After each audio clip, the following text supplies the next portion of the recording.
Hi guys, it's a pleasure to host you on Friday noon this time. Uh, what we are going to be doing is I just wanted to give you guys on a quick roundabout of what we are doing over here. So Favcy Reverse Pitch is an initiative by Favcy where VCs and investors come in and explain the thesis of their funds and take up your question and answers regarding that itself. So it helps you understand how they're evaluating companies, how they're looking into the market trends, how they go about the investment thesis altogether. So a better understanding of the funds itself. Now, just a quick intro before I start about Favcy. We are a venture building company. We're a venture building platform that works with idea stage entrepreneurs. We finance, we fund, we co-build products with the entrepreneurs itself. So if you guys are in that particular stage where you're thinking of starting out and have a kick-ass idea, hit us up. We'll start with the evaluation process, and if everything goes well, we'll start working together across you guys with you guys itself. Now, quick thing about reverse pitch. The format is very simple. In this case, what we're going to be doing is Mr. Pinaki is going to be talking for 25 minutes, and what we'll be doing is we'll be taking up questions. Post that, I think around 15 to 20 odd minutes has been kept specifically for question Q&As itself.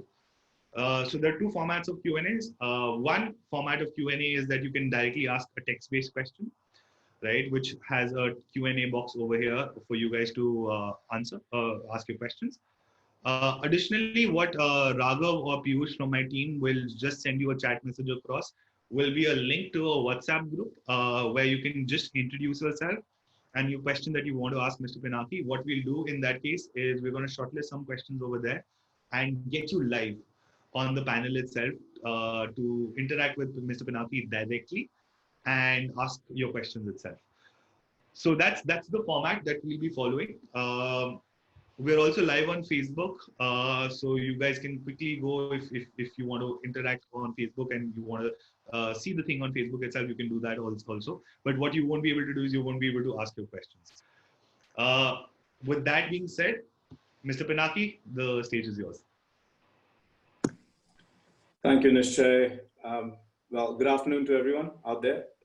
So let me start by giving you a quick introduction of myself, and then perhaps I can get into a little bit more about what we as Forward Investments are trying to do right now, and then talk a little bit about my personal experience in the Middle East, and especially around the entrepreneurship / VC area. My name is Pinaki Aich. I have spent about 20 odd years now working across different industries. Financial services was where I worked most of my life. I started my career in the market research / marketing space.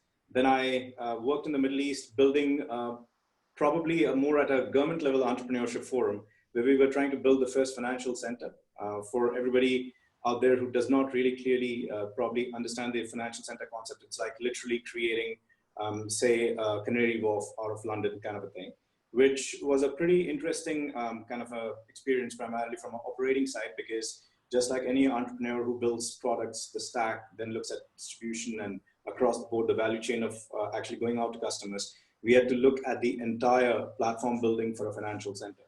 Then I moved over to the US where I co-founded a venture capital fund where we were investing for a private family office into the impact sector, both environment and social impact, where I spent about 7 years doing that.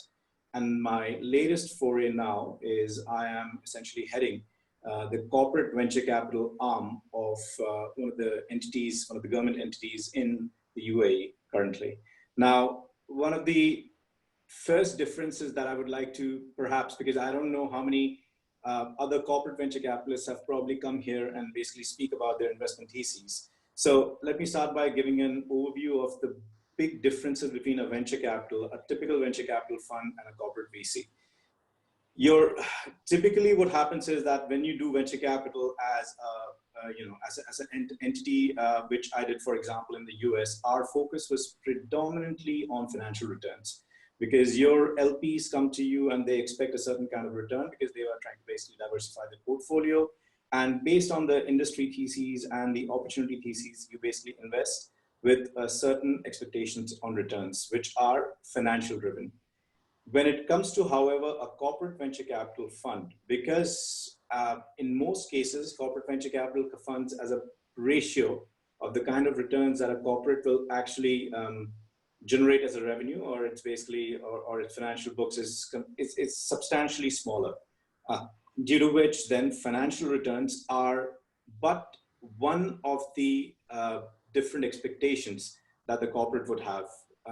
So corporate venture capital funds, that's why, are sometimes also known as the strategic venture capital in that sense, because what we do is we work, the kind of companies that we typically look at are companies where corporates can actually work with these companies either from the perspective of actually bring that technology in-house, because sometimes, especially large organizations, do have a challenge of bringing in an innovation culture immediately, because these organizations have been built over years and they're not really the fastest to kind of pivot and move and all, while entrepreneurs, on the other hand, are very good at that. But where an entrepreneur probably would be still at a very nascent stage would be probably, how do you distribute it? How do you get across the regulators? And that's where a big corporate can perhaps help. And that's kind of a ideal kind of a partnership. And the corporates sometimes also look at, what kind of value add they can bring onto the company, and perhaps they can form some kind of a JV with such an entity to basically perhaps launch into a new market. So having said that, now I will get a little bit into what I'm doing right now.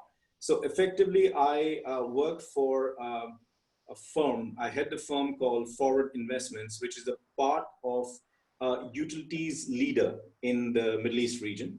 So effectively, this organization, it has a monopoly. And for everybody who doesn't really know much about the utility sector in the Middle East, it's that almost 100% of the utility providers in the Middle East are owned by the government, and it's predominantly a monopoly in that state. So you would not really find multiple partners, fighting for the piece of the pie, which perhaps happens in the West. So given that, obviously, they are in a very strong position.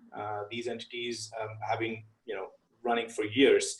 But I guess the biggest challenge now that they see is less from the perspective of competition coming into the market, but more in terms of the disruption that almost every single industry is going through because of technology, because of the expectation of the consumers, the push towards renewable energy, name it. These are probably some of the major forces which are impacting the way we think about running our business. So with that in mind, this corporate venture capital arm was set up in order to basically ensure that you're future-proofing the organization and bringing a certain amount of innovation in a slightly more inorganic fashion. Obviously, a lot of the organization, including ours, is also investing a lot on internal R&D. But at the same time, we do realize that and appreciate that there is a lot of innovation coming from outside. So our focus, as I mentioned earlier, is across the utilities and I would say associated segments. So when I say associated, that could be anything that is perhaps uses the strength of what a utilities provider does have already, and which is to do with any industry which has a very heavy component of utilities coming into it. So whether that's also about, automotive, for example, as a sector, we would predominantly keep the sector, our sector specifications quite agnostic in that sense, because the whole idea is that we want to look at how we can diversify our portfolio over a period of time and kind of move just away from a single utilities kind of focus area. As a fund, it's predominantly a growth stage fund, because again, as I said, unlike typical venture capital funds, which are more financial driven, corporate venture capital funds tend to be more towards how you can strategically kind of help a company and work along with a startup entity in this case. So our focus is slightly more concentrated on growth stage entities, where what we are looking at is that if you've got a product which has already done reasonably well in one market, and now you're looking at kind of expanding your reach to a different market. At the same time, you're looking for a partner who has an established presence in the market that you're looking at. we would be quite keen to speak to you and basically, look at ways in which we can collaborate, which includes, obviously investing into the company as an equity partner. In terms of our market reach right now, we have been pretty agnostic again. A lot of our focus has been on the big clean tech firms from across the globe. We've been looking at some of our portfolio companies that are from the US, some are from the UK, and some are from Japan as well. So it's again, pretty agnostic in that sense. As I said earlier, one of the big focus areas for us is how we can work with the company to basically look at how we can work with you to basically help you expand. So I guess more than anything else, that's an area where we like to focus a lot more on, effectively in the sense that, are you at a stage where you are, because what I've seen, let me just rewind a little bit and give you the background to why I'm saying this. In my previous stint, prior to my work in forward investments, I was part of another venture capital fund in the Middle East, where one of the biggest focus areas for us was to bring in firms from outside the UAE into Dubai, invest in these firms so that they could basically use Dubai as a hotspot to basically expand the region. Because for everybody who kind of understands the dynamics of the Middle East, Dubai is pretty much a hub, kind of a spot where everybody would tend to come in here. But if you see, most of the business that they would do out from Dubai is predominantly in the region.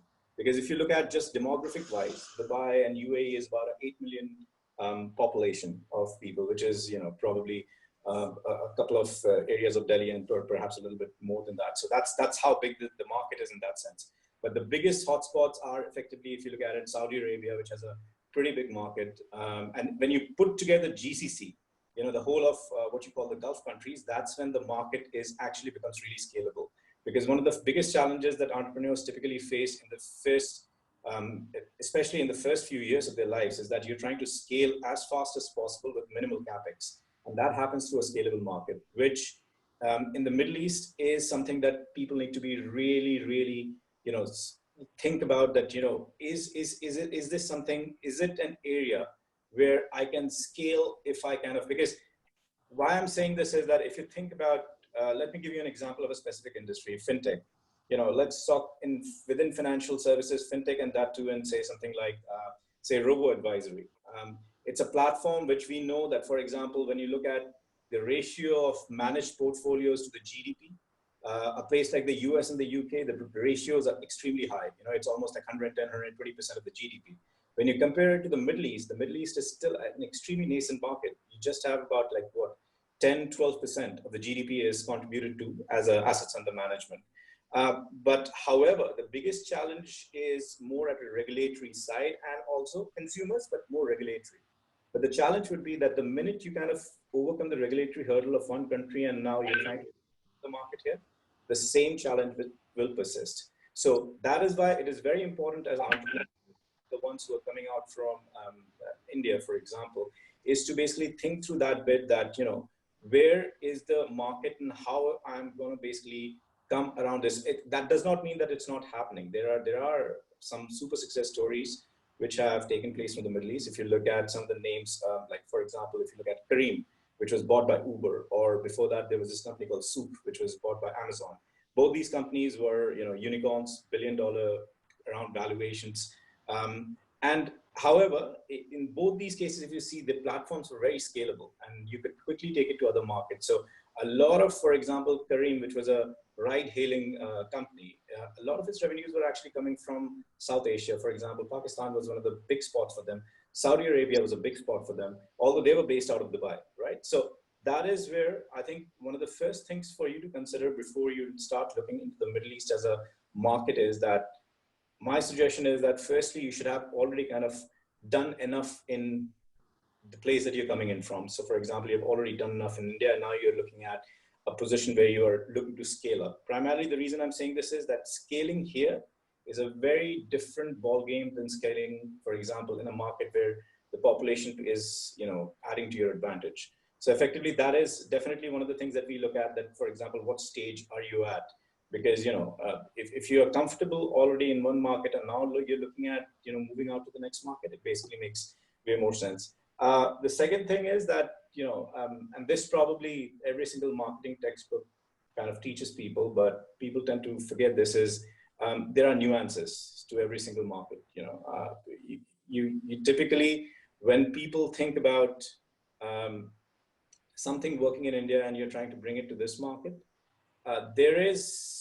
people sometimes underestimate the amount of work that it goes into pivoting or making certain changes in the product or the proposition to basically be able to launch into this market. A lot of people do that. I mean, they think that, all right, it's a few changes here and there, let's look at if you can quickly do it. It is not. So effectively, I think the second part that I would like to stress on is that, especially when you're trying to look into any market, as a matter of fact, and it's not necessarily the Middle East, any market that you're looking at, you need to think about what are the consumer habits. And always remember the fact that the Middle East is not just one market. There are cumulatively a lot of different markets, and the consumer habits are very different in each of these markets. Typically when we are sitting, like for example, anybody sitting outside in the US thinks India and they think it's just one market. It's not. We all kind of know that every single state, every single literally district has a habits, nuances, which you need to kind of adapt yourselves to. And the same goes for the market here. So that would definitely be another consideration that I will say. And the third thing is that you need to look at also the kind of investors who are thinking about investing right now. Firstly, is there an appetite? Definitely. So if we were having this panel, say 10, 20 years back, not 20, but say even 10 years back, it would have been a very different picture, because the Middle East is predominantly an economy which is driven by family businesses. These family businesses are massive. They basically run portfolio of certain industries, and their focus has always been in the conventional investment areas. Real estate obviously was a hot topic for them. It is even now, right now. But a lot of focus on retailing, trade, because that's the strength of this region. It's a great hub to basically access the rest of the region, from aviation. All these were massive, massive industries. But now with the generational shift that's happening through these family offices, a lot of the newer generation of the family offices are now looking at the startup world with a lot more interest. A lot of these second generation people or third generation kids have studied abroad, so they kind of understand the nuances of how this industry works. And there is an interest. And then again, at a sovereign level as well, there is a lot of interest. You have the sovereign wealth funds, which have big portfolios that they have dedicated to. There are certain drivers also at a government level, which they're trying to kind of push, right? So in terms of, for example, how do you get more and more financial, when I say financial inclusion, it's a very different kind of inclusion. So unlike, for example, the word inclusion in Africa or even India is just giving banking service to people. Here, when I say inclusion, it's a very different inclusion in the sense they're trying to bring more people to use more financial products in that sense. People have the wealth, but perhaps they're just using it for the very standard, fixed deposits and those kind of instruments, while they're trying to, kind of shore up the capital markets and all that. So it's a different kind of play. But those are the kind of focus areas where the governments here are also trying to do a lot on. So somewhere, I think you need to kind of figure out the solution that you have and which investor class basically fits into your overall ball game. When you talk about the sovereign funds, they typically would look, or even the government funds, they typically would be looking at more matured companies. So you should be at a state where you can kind of show a focus on the growth that you have already kind of achieved. And you will have, if you look at the list of companies which have been invested in by the sovereign wealth funds here, you'll see the list. Typically, these are the likes of Oyo and all that, which have kind of reached a certain scale. And after that, they're now looking at international expansion. But on the other hand, I think where there is a lot of opportunity on is, I think, the family businesses. What you need to, however, do is you need to be very intelligent about your reach to these kind of family businesses. Because when I say intelligent, in the sense that, all these family businesses have a certain kind of industry that they are pretty deep in, right? So if you pick up a big family business here in the region, which, for example, has retail, has automobiles, has a couple of other industries. And the good thing is now all these businesses are starting to think about how to future-proof themselves. How do they work with both, local as well as international startups to kind of future-proof their entire portfolio of business. So if you have a certain idea, or you've got a certain company which can help them achieve those objectives, those are the sweet spots where you need to use. So you need to literally speak their language. And when I say that, obviously what I mean also here is that whether it's a B2B idea or a B2C idea that you're trying to basically, trying to expand, you need to basically talk to them in a way where it helps them in their portfolio, because for them, again, their focus is not just on finances, right? So your typical matrix of, okay, if you put in $1, you're going to get these many dollars. It's great. I mean, it's all that also makes a difference. But I think the bigger question for them is that, all right, if you invest in this company, X, Y, and Z is going to happen to your business also, because you can perhaps, because it's great for them also to hear that, it's just not because we know in the world of venture capital, a miss or a hit, we know where the ratio is stacked for or against, right? Pretty well.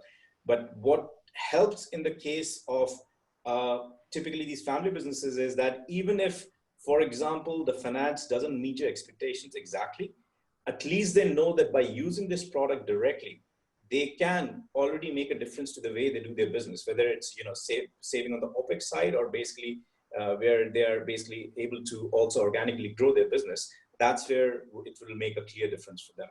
So I think these are the things which I would say are very important for every single Indian company which is trying to look into the Middle East and perhaps expand, which I would say are quite things which you should be spending a little bit of time on. And frankly speaking, now we live in a world where it's a very connected world. So, just going on LinkedIn, doing a couple of searches, I think that's the least, and speak around, because it's a very small market. Even in a big population like India, the entrepreneurship circle is pretty well connected, and people tend to, it's not even 6 degrees of separation. It's predominantly, I would say, 2 or 3 degrees of separation. So in that sense, it's a small connected world. Try to do a little bit of more research, because things have changed. At one point in time, this part of the world was considered to be a place to raise capital when, you pretty much would think that, okay, I've got some big names now, let me just go here and, raise some extra capital from there. That's not the case now.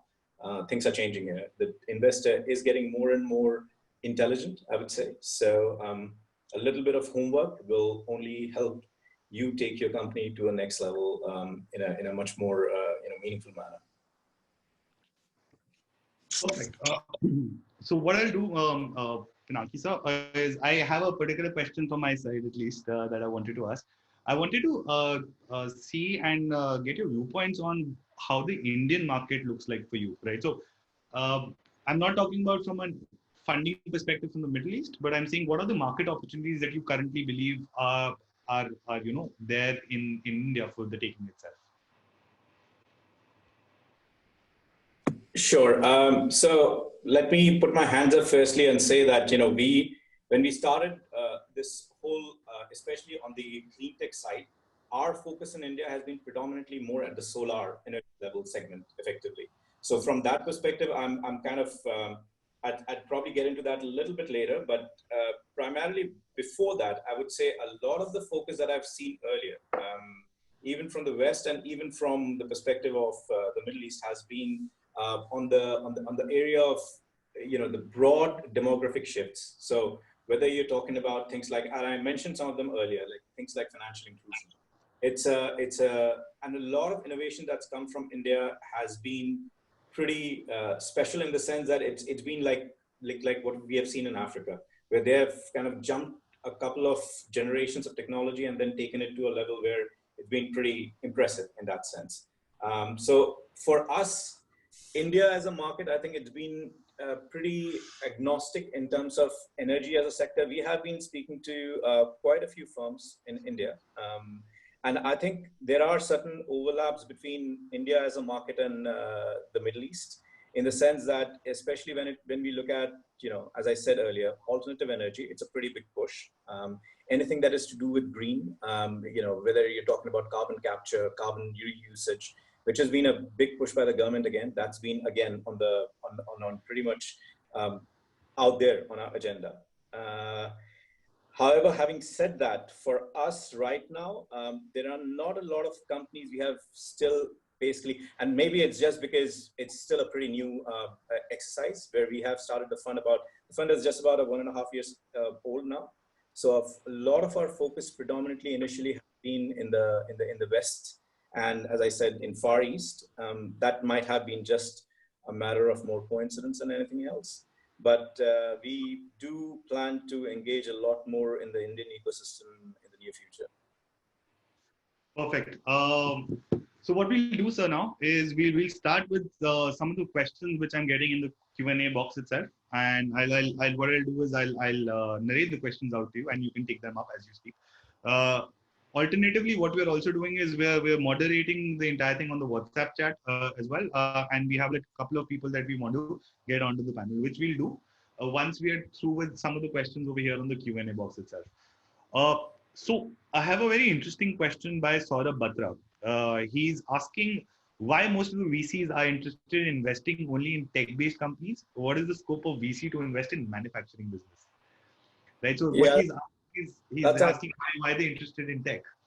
Yeah, no, that's a very interesting question. I think that, again, I mean, when you say tech, the point with VC is, and I don't want to really take a stance on this, but there are both pros and cons to what I'm going to say right now. But the thing with venture capital is, when typically, and I'm not talking about this from the perspective of the fund that, for example, I represent, but generally as a venture capitalist, as an industry, if you see, venture capital as an industry, you have to realize that any investor, they are not just looking at venture capital, right? Because the VCs also get money from an LP, a limited partner, who's basically is looking at diversification of portfolio. Because financial services starts with that bit where people are trying to diversify. So if you look at any large VC, whether in India or globally, you will find that their limited partners are a mix of different institutions. But more and more what we see now is a lot of this money is coming from places like pension funds and ultra high net worth individual family offices and all that, and sovereign wealth funds. And where venture capital fits into the spectrum of these investments is more on the high risk, high return kind of spectrum, essentially. So essentially what they're saying is that I'm going to put a bunch of money into, say, for example, most of my investments are going to go into the debt market, the equity market, et cetera, et cetera. And then I'm going to put, say, 10 to 15% or maybe in smaller portfolio into alternatives, out of which, for example, venture capital is one bit. Due to which their typical understanding of venture capital is that they would invest in technology. The reason for that is if you look at technology, and that too, I would say I'll probably even get into the technology sector, but cut it down into saying more software, where effectively the whole idea is that in software, your CapEx, apart from the initial R&D and all that you do, your CapEx to scale is pretty small in that sense. At a low CapEx, you can scale a lot faster than a typical manufacturing business. And there is no, I'm not saying that one is better than the other, but from the venture capital perspective, primarily because of the low CapEx and extremely high growth curve that you can achieve in terms of your returns, it's a better fit for venture capital than other investments. Having said that, I think in alternatives, there are other segments which would be interested in investing in manufacturing or any other such business, because that again is so I think it's for venture capital, I guess that's the biggest reason why you will find that venture capitalists typically look at this spectrum rather than that spectrum effectively. Perfect. Thank you so much for the question, Saurabh. I hope we've answered your question. Sir has answered your question. I'll take another question from Vinod Podar. So he's asking, so the key trigger is how it impacts and improves the family business for them to get interested. If that's so, it will depend on case-to-case basis. What are the business areas of the family? So I think he's asking from a pure Middle East perspective as to, how do they find synergies across and what sort of business areas are they typically catering to? I think the context is that. So that's a great question. So it's a pretty, see, the good thing about there are positives and negatives with any region. So the good thing about the region here is it's a fairly small region in that sense, right? In terms of population and also, if you take the example of UAE, and if I do a search, I think pretty much there are 30 business families which run every single business out here. Pretty much. I mean, they are the largest in that sense. And there are smaller as well. There are plenty of others, but 30 or 40 would be the main ones who I think are also at a stage where they are looking at investing into VCs and startups effectively. So all you need to do is figure out who these 30 odd families are, which is pretty much out there on, the most used search engine out there in the world today. And all you need to do is after that, just look at which industries they're catering to. So when I say that, it is actually as simple as that. I mean, what I'm saying is that it's not simple to get investment right away, but to effectively make your proposition strong enough to make a very intelligent conversation with these parties, I think that's fair. You can pretty much find that in most of these regions, the big families are out there. The evolved state, whether they're evolved or not, that's where you should use, search engines like LinkedIn out there. I mean, in terms of networking platforms like LinkedIn, to basically speak to a couple of people that do you think they're investing in these kind of businesses in more of the venture capital side of things. Make the conversation and then reach out to them, because it's as I said, the region has its own nuances. Okay. We're going to switch it up a little bit, and I'm going to get one of the questions which we've selected. Jaskaran Singh Sethi is here. And Jaskaran, I'm allowing you to talk onto the panel itself. You have to unmute yourself and ask your question. Introduce yourself and ask your question. Jaskaran. Hello. Hello. Hi, Jaskaran. Yeah. Hi. So, good afternoon, sir. So, I'm actually a university student in Dubai, and I am working on an early stage startup in the solar and fintech verticals. So, my question is, you're talking about how the clean tech companies and startups who develop traction in other markets can come in and develop in the GCC countries. But I wanted to ask about, like, for example, the local solar energy startups that are coming up in these very markets. What's your take on how these local solar startups and energy startups could scale up in this regulated market itself?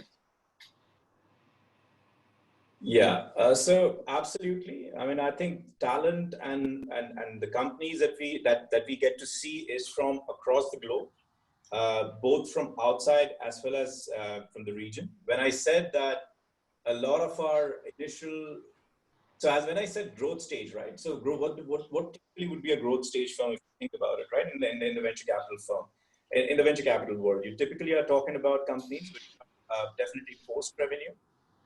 Have existing strong client base, have an existing strong pipeline of where they're going to, and effectively generating kind of revenue, which I said earlier, which is, you can see certain kind of a trend where things are growing effectively. So when these metrics for us are the metrics that we're looking at from the perspective of just the growth fund. Having said that, if you, since you're from the region, you're working here, and you've studied here, you pretty much are aware that there is a tremendous push even for early stage startups from different fraternities out here, including the several accelerator programs that are being run, both from the public sector as well as the private sector perspective. There are also funds which have been specifically created for early stage firms to basically grow them out into the region. So from the perspective of, I think opportunity is from everywhere. And the good thing about the region now is that you have, more and more so now, you have funds, programs, which are now catering to every stage of a company, right from early to growth and even at a matured stage. So in that sense, I think, yes, absolutely, there is tremendous potential for all kinds of companies from everywhere, as a matter of fact. Perfect. I hope we answered your question, Jaskaran. Yeah, thank you. Perfect. Thank you so much for your time. Okay, so the next question is coming in from Rohan Singh. Rohan Singh, I'm allowing you to talk. You just have to unmute yourself and then you can ask your question to Mr. Pinaki directly. Rohan? Hello. Hi, Rohan. We can hear you.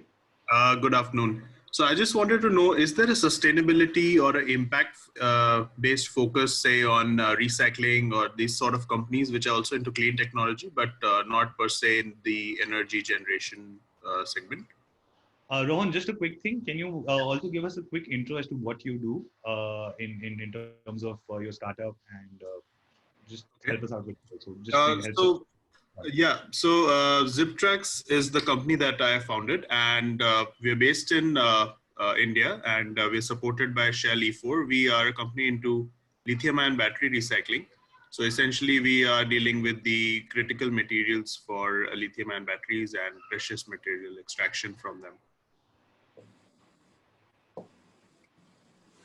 Great. Thanks for the question, Rohan. Yes, so effectively, when I said utilities as a segment and clean energy, our fund is fairly, I'm talking just in terms of the fund that I represent.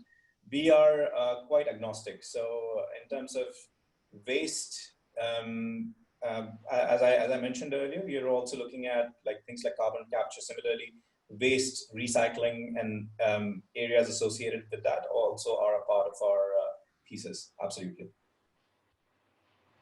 Thank you. I think that answers. Perfect. So I'm just looking at a couple of questions here on the Q&A side of it. So I think one of the questions which is being regularly asked, sir, is what is the typical ticket size and the corpus that you guys have in forward investment across? Sure. So typical, because we are looking at predominantly, as I said, the growth stage firms. Our typical entry points are, I would say, in the range of where we say just pre-Series A to Series A predominant, and then Series B. So the ticket size depends on the kind of market that we are basically investing in, because a Series A in Japan is very different from a Series A in, for example, the US. So I would say our range is slightly more diverse than what you will usually find in a venture capital fund, which is just investing in one market. So it can range anywhere between, say, for example, you have to give a figure between 2 million to, say, 7 or 8 million. I have another question from Jigar Baxi, who I'll be getting online right now. Jigar, I've allowed you to talk. You can unmute and ask your question directly. Give us an intro and just ask your query across. Thank you very much. Hi, my name is Jigar Baxi, and I'm in the process of developing a coupon-based startup. So basically what it does is it offers discounts to the retail customers when a customer physically visits the outlet. Let's say, for example, a restaurant or a spa or any shopping outlet. So it's in the final stage of development. So I just want to understand at what stage a startup is eligible for funding. So at this stage, when the development is in the final stage and still to generate the revenue. So is this eligible for funding? And if yes, then what is the procedure for that? Thank you. Sure, thanks for your question, Jigar. So predominantly, I would say any startup at any stage is eligible for funding. It just depends on the investor. So typically you have different stages of funding. The stage that you are at right now, I'm sure there would be investors who would be looking at investing in companies which already have more than, say, what you typically call a MVP, a minimum viable product, but which is ready to be launched. You still haven't generated revenues, but perhaps you have tested, done some tests in the market, you've got some consumer reactions. So typically at that stage, also have funds or individuals who might be interested in your business. And as your business grows to a more, to a stage perhaps where you are now generating revenues and then profit and then so on and so forth, you will have investors in different segments who specialize and have an investment thesis which is based on the size of your business. So in terms of you, whether you're investor ready, well, yes, you are. And from what you have just told me, I think you just need to do research on who are the people who kind of invest in your stage of companies. Typically, the stage that you have defined to me, my guess is that you're probably talking about somebody who's like a pre-seed / angel kind of around at this stage, or maybe seed. That's probably the stage you are at. So you probably would need to, speak to people around in the venture capital area, friends, and basically see who these people are who are keen on investing at that stage. Perfect. So I have another question. Sourav Prajapati is asking his question. Sourav, you're online right now. You have to unmute yourself and ask your question directly to Mr. Pinaki. Yeah, hello. Hello. Good afternoon, sir. I am Sourav Prajapati, founder and CEO of Pyroom. So basically what we do is we provide contactless private restaurant in a private room. So my question is, what is the scope and future of hospitality industry after COVID? Oh, that's probably $1 billion question. I hope I have the perfect answer to that. I think everybody's guest right now. Everybody's talking about. But personally, I believe hospitality as an industry, if you really see, and could you again repeat, sort of exactly what you're doing? I lost the bit. So you, yeah, could you just. Yeah. So private restaurant, contactless private restaurant in a private room. Okay, contactless private restaurant in private room. Okay, interesting. So in terms of contactless is what I would say is that if you think about the word contactless right now, I think it's very pertinent to the COVID situation right now. Over a period of time, it's only as how the world adapts to this whole scenario. So if I take the contactless out and just keep it to the private restaurants in a private room for people, I think concierge services and all have been pretty popular, and even hopefully post COVID, based on what the repercussions to this whole COVID situation is, the hospitality will definitely, I think, is going to be still out there. It's just the nature in which the hospitality industry kind of transforms into, or any other industry, as a matter of fact, travel, education. All these industries, I think, will more or less adapt to the new realities, and it's all up to how I think the leaders will be those who can kind of see to what the future is going to look like. Because if I have to go by it, there are two scenarios. That is, COVID is the end to what we have seen, or maybe COVID is just the start, and this is just a trend which is going to happen every couple of years. So, and if that is the new reality, then the industry is going to look very different. So I think more than anything else, it will depend on how the macro trends, in that case, the investor will look at, and even the entrepreneur will look at in terms of where they see it. Because, for example, I just saw a stat a couple of days back which said that there are apparently 1.5 million viruses out there. For example, just like in the case of the COVID, what we saw, the bacteria out there, which the human population still doesn't know of. And if that is the case, then best luck to everybody, best of luck to everybody. And I think surely the world will be still out there, but it's just about how the world is going to look like. So yes, absolutely, hospitality, I think, is going to still survive pretty much. It's just about how you kind of create a proposition which perhaps will be good for that hospitality world as of the future, as they call it. Perfect. And so all right. So I have another person, Jason. Jason, we're going to get you online right now. You can unmute yourself and ask your question. Give us an intro and ask your question. Yeah, hi sir, this is Jason this side. So basically we are a job tech firm, okay, and the only difference is that we do not provide regular jobs. We are into the part-time job segment, and our business model is we have a subscription charge from all our users, and this is monthly. So my question to you is that what is the change which you feel is going to occur in the job tech firms? Because as of now, all the job tech portals are only dealing with exchange of data. That is, they sell and purchase data. So any take on that? So I'm definitely want to put a caveat. I'm not a specialist in this segment, as a matter of fact, in terms of the job tech arena. But I generally feel that overall, as somebody who does work a lot with entrepreneurs and with companies and kind of tries to look at mega trends, for me, I think part-time working, the models around it would surely evolve over a period of time, primarily because you will have more and more. I mean, if you just look at the case of the United States at this stage, the number of unemployment has kind of hit record levels. And a lot of these people would be out there into the market sooner or later looking for jobs. And the way the industry shapes up after this, there will be a lot of organizations all across the globe who might not be able to fill up people on a full-time, kind of basis. So this market is definitely, I think, will be something which is going to boom, if not now, sooner or later into the future.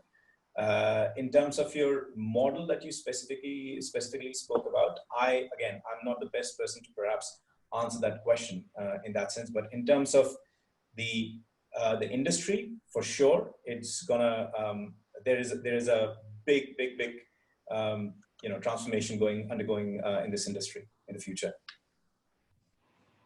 Perfect. I think we're going to take 2-3 more questions. So we have Rakesh from White Hat Cybersecurity, who has a very specific question for you. I'm Rakesh, you're online. You can now, go ahead, unmute yourself and ask your question. Yeah, hi sir, this is Rakesh from White Hat Cybertech Private Limited. And we are running this startup for 2 years and it's generating revenue, and it's even posted a profit for this year as well. So now we are looking, we have developed the data security products for which would be suitable for enterprise markets and as especially the fintech companies. So now we would like to understand what would be our strategy to go ahead and start working on towards the fundraising activities, so that we can increase the sales for our products.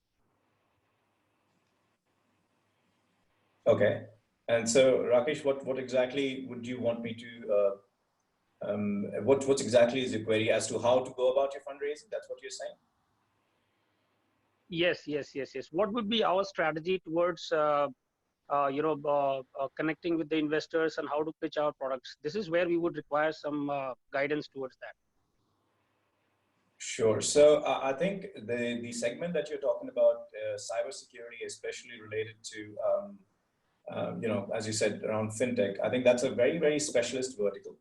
And I think from that perspective, there are, as far as venture capital is concerned, you will predominantly, from me at least, from the perspective I see your plans laying out, is that you've got, I would say, 3 different kind of choices for you. There is one that, since it's related to fintech, you could look at the corporate venture capital arms of big financial institutions in India, because a lot of these are now spending quite heavily on, especially when it comes to data security and cybersecurity, especially now with so much of their workforce working remotely, cybersecurity becomes even more important effectively. So that is one area that you could target, speaking to those people to see that, whether there is a definite need there. The second area, kind of investor that I will talk about, is probably venture capitalists who are specialists in the enterprise security area, who basically invest into that area. You could specifically speak to them. And the third, depending on the size that you're at right now in terms of a company, you might be still, because what it seems like is you still have kind of bootstrapped your company. You haven't really raised capital earlier. So maybe even talk to investors who are more individual, who have a definite inclination towards the kind of product that you're building. So you need to probably do some research on where these 3 buckets are, and then approach them with your business. Perfect. Rakesh, thank you for your question. Last 2 questions. This one's from Mayur. Mayur, you're online now. Just unmute yourself and you can ask your question directly to Mr. Pinaki. Hey, thanks, Nishant. Hi, Pinaki. Thank you for your time. Really good insights. I actually had a very specific question regarding a B2B sector. I'm a founder of a company called ShipEasy. We give logistics tech to shippers and carriers across. And I was wondering how investors are going to look at this phase for investing, and our B2B sector is going to become more exciting now that work from home has become the norm. Thank you. You're most welcome. That's, I think, again, a very pertinent question given the situation we are at. So B2B as a sector per se would definitely, so I think there is a general transformation in the way B2B sector was looked at least from a regional basis, is what I've seen, because obviously people are much more careful about where they're spending their money in now. There is going to be a certain amount of reticence towards especially heavy capex projects across the board, because people are looking at just recovery at this point in time. But when you talk about shipping and all, I think given the fact that the way that whole industry has been impacted, so far, I think there is generally going to be a push from two ends. One is where people are not develop necessarily a lot of stuff internally because of the high capex associated with. So there definitely will be a push towards people trying to kind of outsource these kind of, especially when it comes to these kind of functions. So from a perspective, the region, especially if I look at it, the Middle East is obviously one of the logistics hubs in the world. So if you look at, most of the operations there, the shippers, the container farms and all, the firms and all, I think there is going to be a general push towards any form of technology which can first in saving costs. That's going to be another big area. And third thing is easing finance overall. So these three areas, I think, is generally going to be are going to be domains in which there's going to be a general push. And I think there is a potential to kind of raise good amount of money and perhaps grow the firm also in these segments. Thank you. Thank you very much. You're welcome. All right. Last question is from Vignesh. Vignesh, you are now online. Just unmute yourself and you can directly ask the question to Mr. Hi. Just intro yourself and the question, please. Yeah, can you hear me? Yeah, you audible. Yeah. Hi, Mr. Pinaki. Good afternoon. This is Vignesh, co-founder of Taurus Robotics. We are a clean tech startup working on innovative and indigenous powertrain technology for electric automotives. So we do have a working POC with us right now, and we are looking for funds to complete a product development. And as you rightly pointed out in your session, stating that VCs are into having a greater preference over to software startups when compared to hardware startups. And even to consider hardware startups, they require a minimum bit of traction or a greater side. So what is your take on investment opportunities to indigenous tech startups like us? Sure. That's again a great question, Vignesh. The thing is that across the board there are two mega trends, and I'm talking about generally every single market, right? I mean, it's just not India or the Middle East here. Even if you look at the US, clean tech as an investment area has gone through these ebbs and highs. Primarily, I would say about 10 years back is when clean tech had really picked up a lot of steam and all that, and then there was a bubble which was almost created, and then it kind of burst where people did not want to really put money into clean tech again, and now there has been generally again an upside to clean tech from a lot of the deal flow that's happening there. And I think one of the biggest reasons for that is that clean tech is, as you pointed out, I mean, it's a very capex heavy kind of a industry. Having said that, as I said, that's why the corporate venture houses, and it's just not in here, that is the Middle East I'm talking about, even in the US, a lot of this gap is being filled with houses. And I'm not the specialist in terms of my knowledge about India right now, what's going on in terms of the corporates, but I do believe there will be sooner or later a big interest, a big push, because it fits in right with the criteria that typically corporates have towards building ventures. Because a lot of corporates, as I pointed out earlier, are more strategic. So the kind of business that you're talking about right now, because it is still at a very early stage, typically a venture capitalist will only put in, would probably participate in that round based on the fact that, okay, my financial matrix essentially, and the big mega trends where they see a big upside to their initial investment based on whatever their expectations are. However, when it comes to corporates, especially if that is a part of their overall corporate strategy, with the right kind of technology, which has been proven successful, at least at a more early stage, the question then that surfaces for such companies is that, can you scale it at a similar profitable cost matrix, which kind of makes sense over a period of time? And for that kind of backing, I think corporates would be probably a very good partner to these companies. And I really, because if I look at globally now, that's where a lot of the clean tech money is coming in from. I think now corporate CVCs have even overtaken in terms of pure volumes and the value as well of deals where they have been investing in. And perhaps I would say that it makes sense to basically make conversation with such corporates back in India as well on, on their interest. Okay, thank you. Thanks a lot. One last thing, I think a lot of people have been asking, Mr. Pinaki, is how do they get in touch with you for sending, maybe the pitch deck, or they just to pick your brains out? Is there an email or some other credentials that you could possibly share with them for them to reach out to you? Sure, I'd be more than happy. So how do you want me to do that? Can I just send it across to you? Yeah, just send it. You have the chat functionality. You can just send it across to all the panelists as well as all the attendees. Done. Just send the details across. Sure. That will answer a lot of questions that have been coming in. Okay, so I think we're done. Mr. Pinaki, again, thank you so much for joining us and giving us time. I think it's been wonderful. It's interesting to see a different perspective, right? So I think, and you're actually the first international investor who's come onto the panel over here. So, and I mean, we plan to do more of these because it's important to understand external perspectives also, right? We are very focused in India, sometimes a little too more focused than we should be. I think looking at markets outside, not just from an expansion point, from raising funds also becomes a key factor into looking in.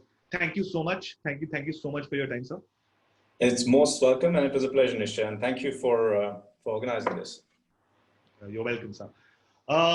Before we sign off, I wanted to just thank all the partners that we have. So I wanted to thank Amazon. That's the first thing, Amazon AWS Activate. I also wanted to thank Circle Work, Network Capital, your Ichai, Startcom, everyone who's been a partner over here. Really thank you so much for the whole bit itself. Thank you for the outreach that you guys have helped us out with. It's been a pleasure having you guys. Thank you so much to the attendees also. I think it's essential that you guys have learned something, have understood Mr. Pinaki's thesis and had forward, as well as a lot more other things into the aspect of getting into Middle East and raising funds over there, even going to market and scaling over there as well, right? Thank you so much for your time. I think we're gonna call it off today. Thank you, Mr. Pinaki again. Thank you, guys.